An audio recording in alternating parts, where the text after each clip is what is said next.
আমি জাতীয়তাবাদী মানুহ জাতীয়তাবাদবিলাক পিয়ৰ জাতীয়তাবাদী হ'ব লাগিব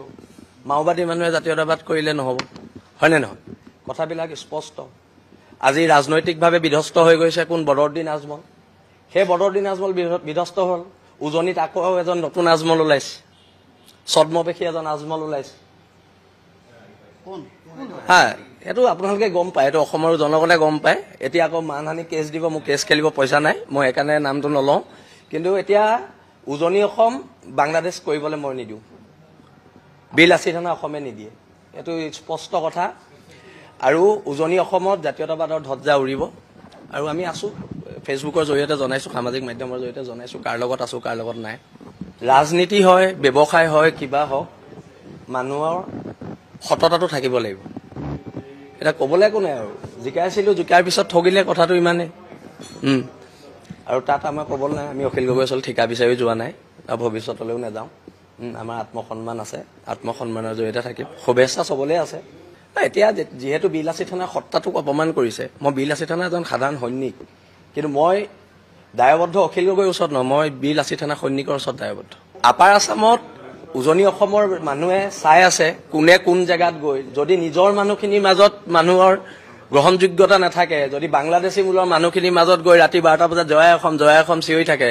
তেতিয়া অসমৰ জনগণে উজনি অসমৰ খিলঞ্জীয়া জনগণে সেইটো কেতিয়াও বিশ্বাসত নলয় আমি বাংলাদেশী বিৰোধী মানুহ উজনি অসমৰ মানুহ এটো কোৱা নাই যে নামনি অসমৰ মানুহ সমৰ্থক বুলি কিন্তু উজনি অসমখন আমি নামনি অসমৰ আজি যেটো অৱস্থা হৈছে আমি উজনি অসম হেতু অৱস্থা হ'বলৈ নিদিও নচ গৌৰৱ গগৈক ভোট দিবলৈ আহ্বান জনাইছিলো প্ৰথম মই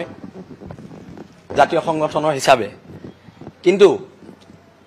এতিয়া মুখ্যমন্ত্ৰীয়ে কৈছে যে গৌৰৱ গগৈ পাকিস্তানৰ এজেণ্ট পাকিস্তানৰ সম্পৰ্ক আছে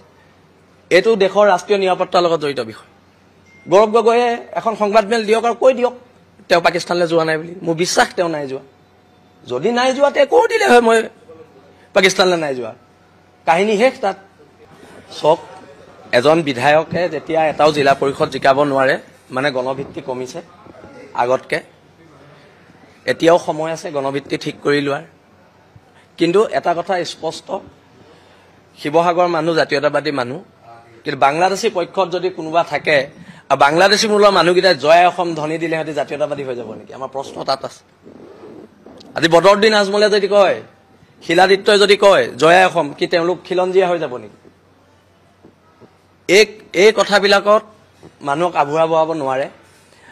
আৰু বাংলাদেশী মূলৰ মানুহৰ বিৰুদ্ধে আমাৰ যিখন সংগ্ৰাম সেইখন সংগ্ৰাম অব্যাহত থাকিব মই ভাবো যে আমাৰ মোৰ ভাই শৃংখলৰ অলপ শৃংখলা যদি জীৱনত আহিব লাগে তেতিয়াহলে শৃংখল ভাইয়ে প্ৰথমতে কোনোবা এনেকুৱা এটা ৰেসপন্সিবল পাৰ্টিলে তেওঁ জয়েন কৰক হ্যাঁ তেওঁ যদি হসাকে যদি তেওঁ লুৰিণজ্যোতি গগৈৰ লগত লগ লাগি যাব পাৰে মই খুব সুখী হ'ম আৰু লুৰিণজ্যোতিৰ পাৰ্টিৰ পৰা যদি মোৰ বিৰুদ্ধে ইলেকশ্যনত উঠে তেতিয়াহলে মই তেওঁক আদৰণি জনাম আৰু মই আপোনালোকক এটোও কথা কৈ দিছো যে লুৰিণহতে যদি মোৰ বিৰুদ্ধে শৃংখলক উঠায়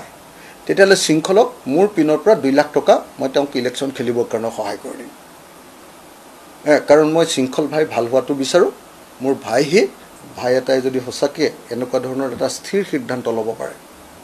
আৰু ৰাজনৈতিক ক্ষেত্ৰত যদি হসাকে যুঁজিব পাৰে মই 2 লাখ টকা দি শৃংখলক সহায় কৰিম মোৰ পিনৰ পৰা 2 লাখ টকা বেছিটো দিব নোৱাৰো আমাৰ দৰমহা কিমান আপোনালোকে জানি আৰু পাৰ্টি ফাণ্ডো আমাৰ বেছি ভাল নহয় বেছি পাৰিলে দিলোহেতেন কিন্তু 2 লাখ টকা এটা দি মই সহায় কৰিম যেদিনাই সি নমিনেশ্যন দিব মই ঘৰত গৈ তাক 2 লাখ টকা এটা দি সহায় কৰিম আৰু যেদিনাই সি লুৰিণজ্যোতি গগৈ পাৰ্টিত যোগদান কৰিব সেদিনাই মই তাক ৰাজহুৱাকৈ অভিনন্দন জনাই ফেচবুক পোষ্ট দিম আৰু আপোনালোকৰ সাংবাদিককো মাতি আনি তেওঁক শুভেচ্ছা জনাম আৰু অভিনন্দন জনাম যে তেওঁ অন্তত এটা পাৰ্টিত সোমালে